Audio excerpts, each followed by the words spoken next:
move on.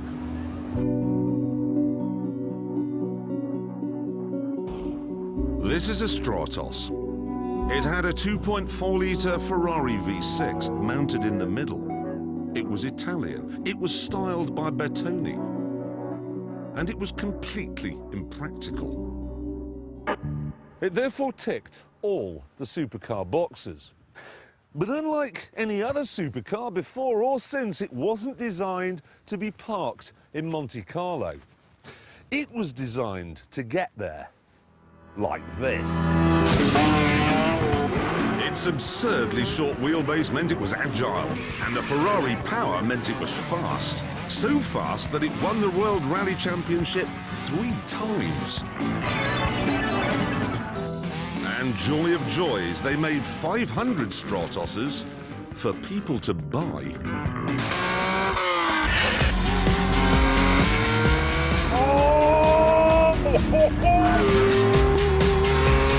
Oh, that's a proper noise. What a fantastic car! Of course, there were a few problems with it, chief among which was a lack of space inside.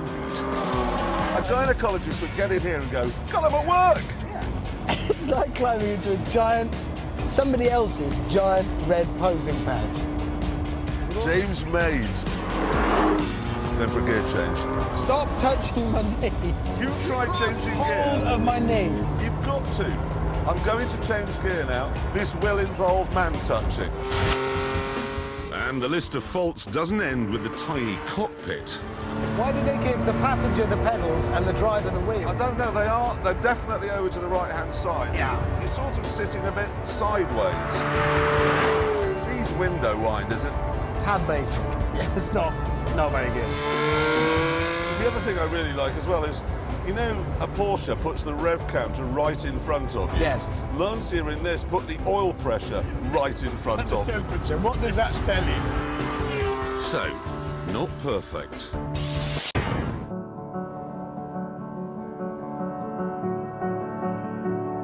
But then you look at it, and there's the thing, because it just sort of is.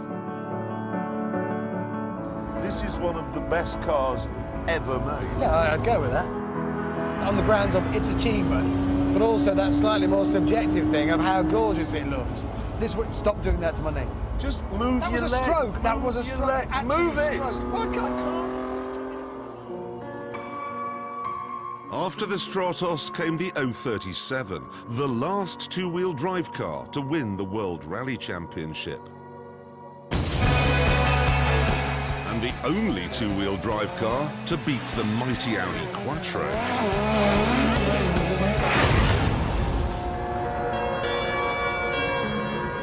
The thing is, though, no one really remembers the 037.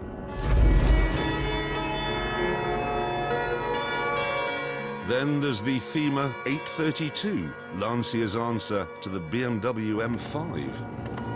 No one really remembers this either, even though it had a fully fledged Ferrari V8 under the bonnet.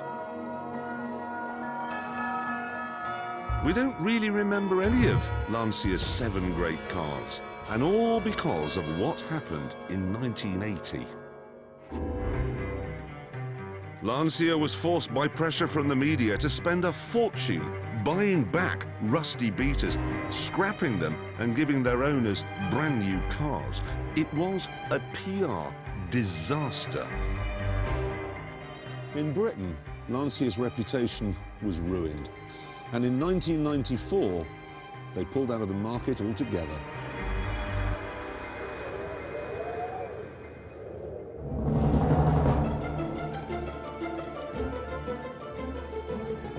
However, before the most charismatic car maker of them all finally went, they left us with one final reminder of what they can do when they try.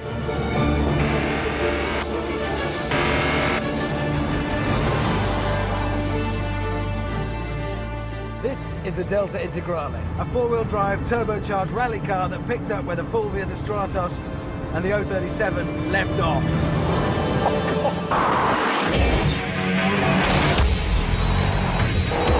This thing won the World Rally Championship 6 times on the trot. 6 times! And you can feel that DNA in here. The steering is so neat, precise. Feeling that there. Feel it settle into a turn and just grip, just pull itself back into the corner. Turbo comes on song. Oh!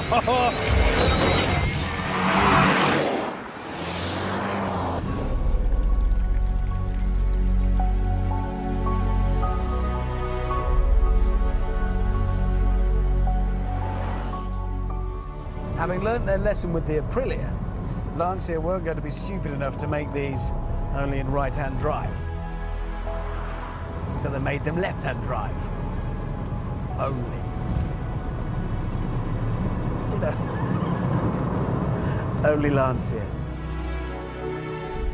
Despite this, a good one of these today is worth £25,000. And I'm not surprised. Because this is a very unusual Lancia. It wasn't very pretty, but God, it was good.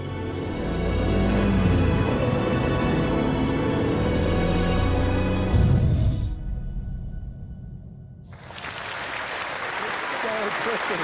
Unbelievably pretty. I actually want one. I'm standing here thinking, I want this. I know.